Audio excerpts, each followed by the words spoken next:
Fitbit is buying Pebble for just enough money to cover its debts. And it's no merger of equals. While Fitbits will likely get smarter software in the coming years, the world will almost certainly never see another Pebble. That was me from December 2016, writing an obituary for a smartwatch I'd first slapped on in 2013, the one that effectively launched the entire smartwatch category. Well, 9 years later, I'm happy to report that I was wrong, because Pebble is back. And not via some kind of licensing trickery, either.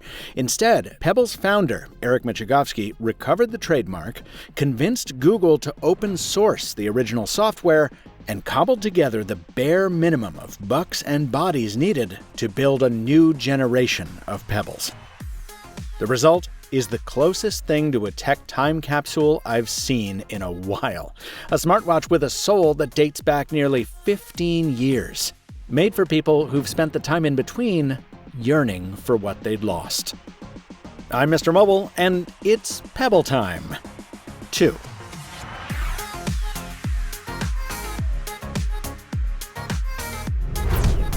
The Time 2 arrived quite a while after I dropped the requisite $225, and it came in a no-frills plastic pouch sent from the address of some private citizen across the country.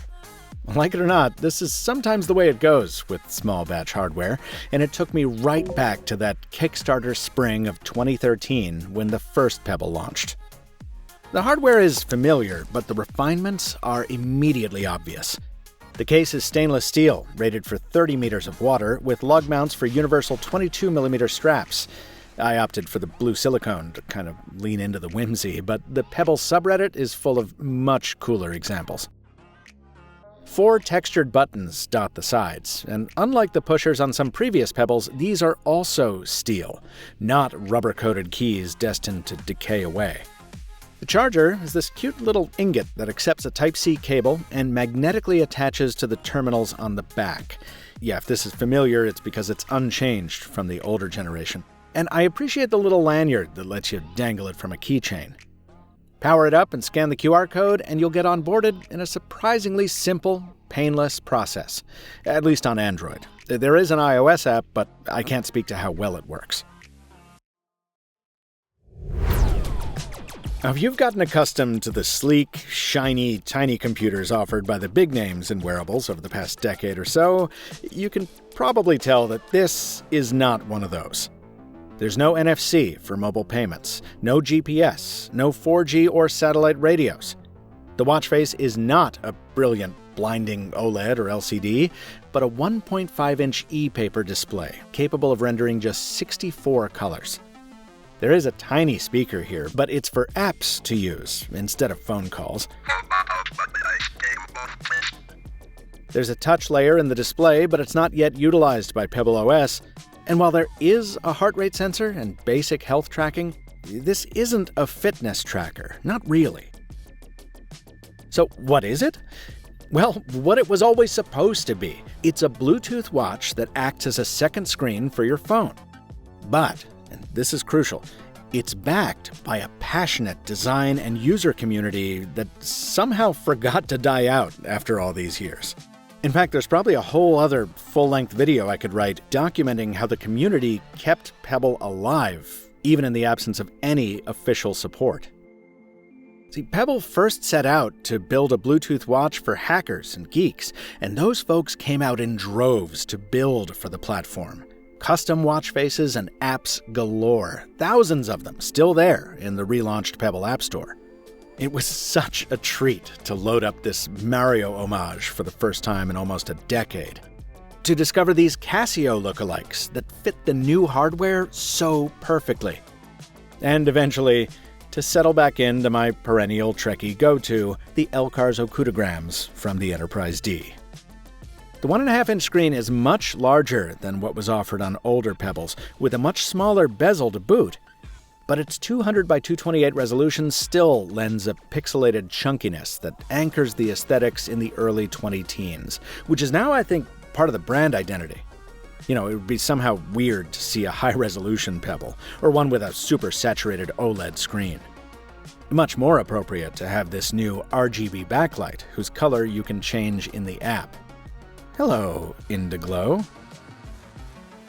The ad hoc nature of the ecosystem does lead to occasional letdowns, like these scaling issues or having to visit an external website to buy a license for a watch face.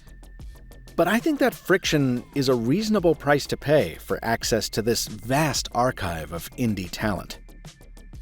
And that indie aesthetic extends to the interface design. Every element has this sense of cartoonish personality. Scroll the timeline and the sun rises and sets. The quiet time menu is overseen by a sneaky mouse.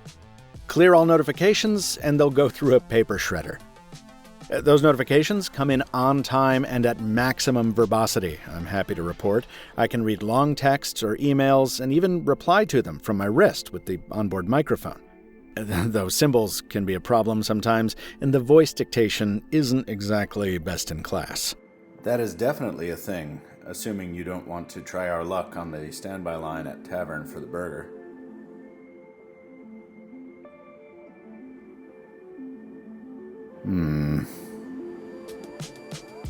But crucially, that annoying thing that drives me nuts on my Garmin, where you won't see new messages until you've cleared old ones, not a problem here at all. When Pebble buzzes your wrist with its new linear actuator, you know that the message you lift your arm to see will be a new one. Boom shakalaka, as the kids say. Said 30 years ago. This is a minority opinion, but I have long lamented the mass pivot of smartwatches toward fitness, both because I'm just not that interested in health tracking, and because it took the focus away from the fun, geeky side of wearable tech.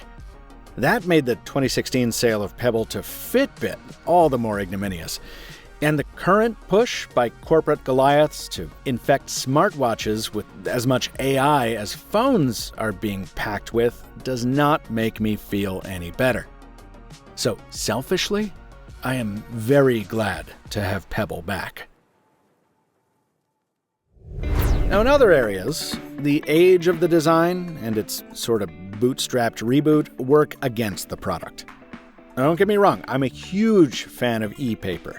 It's the most readable screen for bright sunlight, it's always on by default, and it sips power compared to OLED or IPS displays. But those problems were much bigger back in 2013.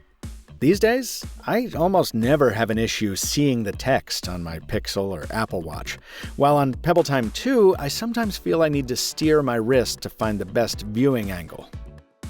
And while Pebble's battery life is much better than the 2 or 3 days you'll get out of something more mainstream, I think a consensus has emerged that rapidly charging a watch for 20 minutes while you're in the shower every day is not an insurmountable inconvenience.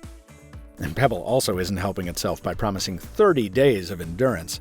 I imagine that's possible if you turn off most features, keep the backlight to bare minimum, and stick to the most boring watch faces. But when it comes to my, admittedly heavy use, I'm on track to hit something closer to 5 or 6 days between charges. Better than Apple or Google, sure, but not Garmin. To its credit, Pebbles sets other expectations clearly on its website. The company outright says you shouldn't buy one of these if you expect a perfectly polished product, and it warns that there may be literal rough edges. I found one on my heart rate sensor, though you do have to squint to see it, and I can't feel it at all. The warranty is also limited to 30 days for manufacturer defects only. With the much more advanced Apple Watch SE starting just $25 more than Pebble Time 2, and Pixel Watch 4 only a bit more than that, it'd be easy to judge this as overpriced. But I don't see it that way. To me, these are predictable compromises faced by a small batch manufacturer that understands its limitations and wants to be honest about them. Led by a founder who understands all too well the consequences of scaling too quickly with too broad a vision. Migicovsky calls the Pebble Time 2 and the upcoming Pebble Round 2 labors of love. And I think they're also a love letter to all of us who've watched the rise, fall, and corporate stasis of the smartwatch era, and who've longed for a quirky competitor to come along and shake things up. In 2026, I don't think there's anyone better suited to do that than the brand that invented the category back in 2012. Welcome back, Pebble. This review was produced following 8 days with the Pebble Time 2 purchased by Mr. Mobile. I've also ordered a Pebble Round 2, which probably won't justify another full video, but I hope to include a mini review on the gadget grab bag. Mr. Mobile never gives manufacturers copy approval rights, editorial input, or an early preview of reviews. Pebble is seeing this for the first time right alongside you. Please subscribe for more wearable and mobile videos, including some new smart glasses in a Gadget Grab Bag episode later this month. Until next time, from Michael Fisher, thanks for watching. And stay mobile, my friends.